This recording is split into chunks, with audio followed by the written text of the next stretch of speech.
Ya, munazil aqdar, orang yang melawan, ya, yang berselisih dengan ketentuan Allah, yang melawan dengan takdir, yang menentang dengan segala keputusan dan ketentuan Allah. Siapa mereka? Man istaqbaha min akhihi ma la yadkhulu tahtal ikhtiyar. Siapa yang menganggap jelek dari saudaranya sesuatu yang notabene-nya itu bukan berada di dalam ikhtiarnya dia, itu adalah munazil aqdar namanya. Munazil aqdar itu adalah yang menentang dengan ketentuan Allah,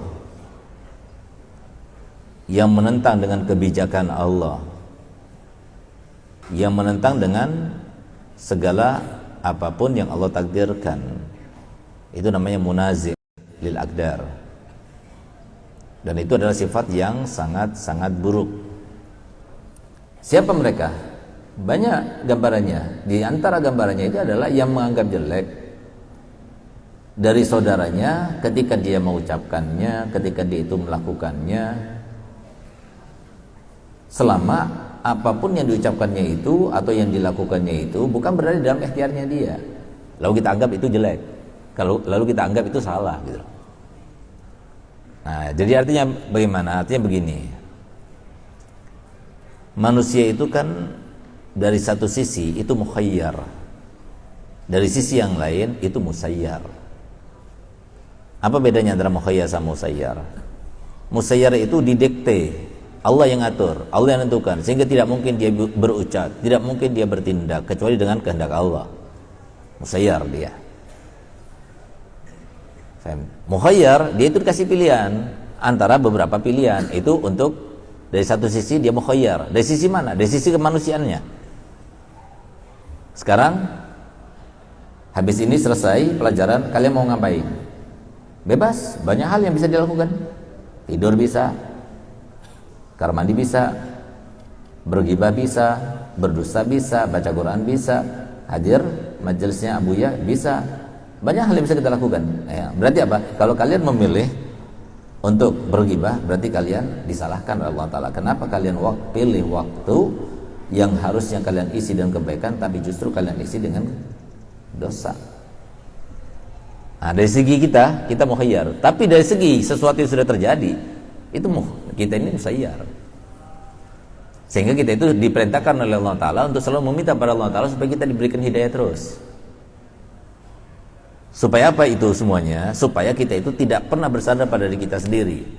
Supaya kita itu benar-benar mengerti dan memastikan bahwasanya semuanya itu minnah daripada Allah, pemberian daripada Allah, bukan karena kita. Sehingga Allah Ta'ala kemudian menegaskan la haula wala quwata illa billah. Tapi untuk yang akan datang kita harus mukhayyar. Mau melanggar atau tidak, terserah kita. Mau ngaji Quran atau tidak, terserah kita. Mau ngaji berapa juz, terserah kita. Nah, tapi kalau ternyata sudah lewat itu semuanya, ternyata kita tidak membacanya kecuali satu juz, setengah juz dan sebagainya, maka itu musayyar. Nah, faham? Sama seperti kalau seumpama ada satu orang di antara saudara kita mencaci maki kita, menjelekkan kita, menghina kita, ya. Maka kalau semua kita itu menjelekkan dia dengan perlakuan itu karena dirinya yang menimbulkannya, itu salah. Itu termasuk munazil aqdar. Tapi bagi dia itu dosa itu.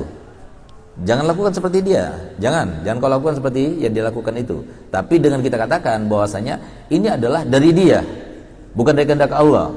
Sehingga kita itu harus berinteraksinya itu bukan dengan Allah tapi dengan dia. Itu salah. Ngerti nggak? Karena apa? Nggak ada satu orang pun yang berbuat kecuali dengan kehendak Allah. Tujuannya siapa? Sasarannya siapa? Kamu yang mau diangkat derajatnya, kamu yang mau dihapuskan dosanya, kamu yang mau diberikan pahalanya melalui orang ini. Tapi orang itu sendiri, dia harus bertanggung jawab dengan apa yang dilakukannya.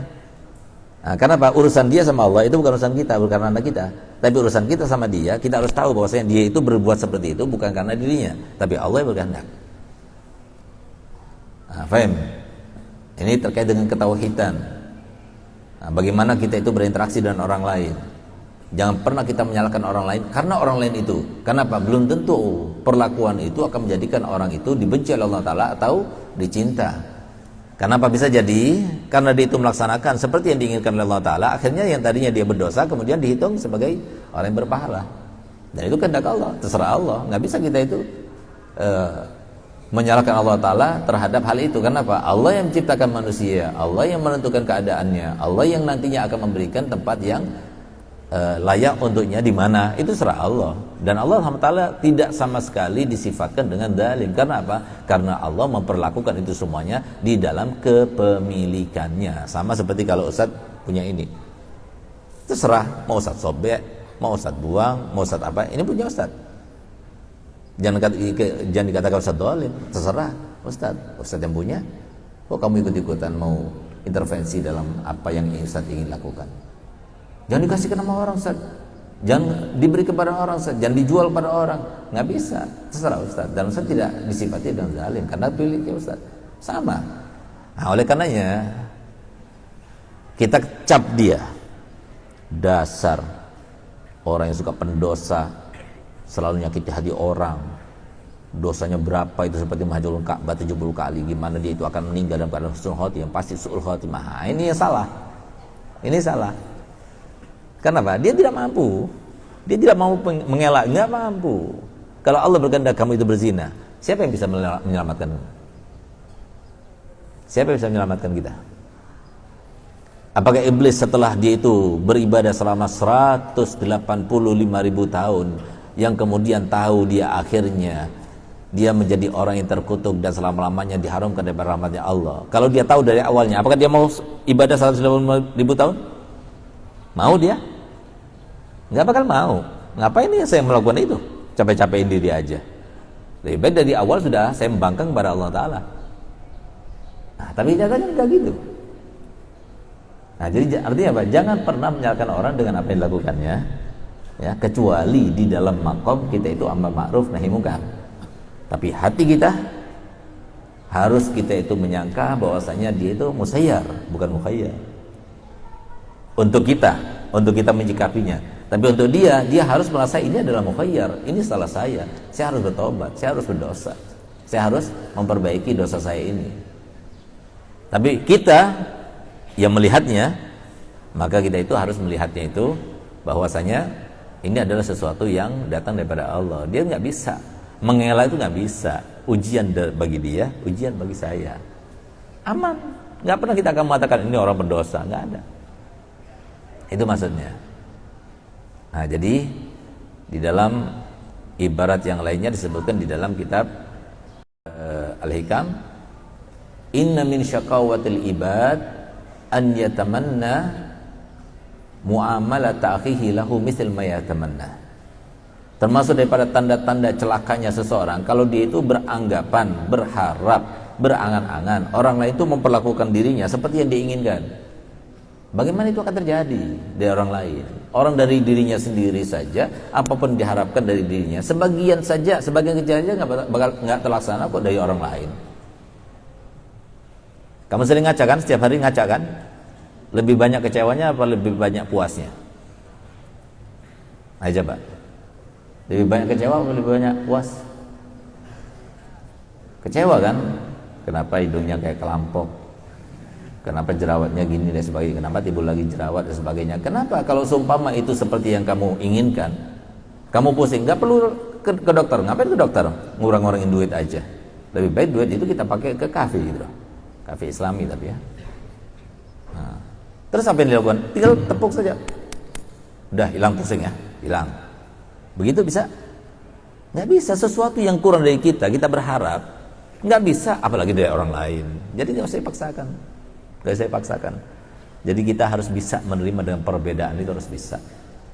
Harus siap menerima. Bahkan orang tua terhadap anaknya, guru terhadap muridnya, dia tidak bisa mengelak.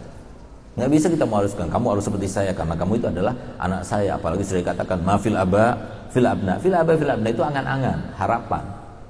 Umumnya seperti itu. Tapi kepastiannya nggak seperti itu.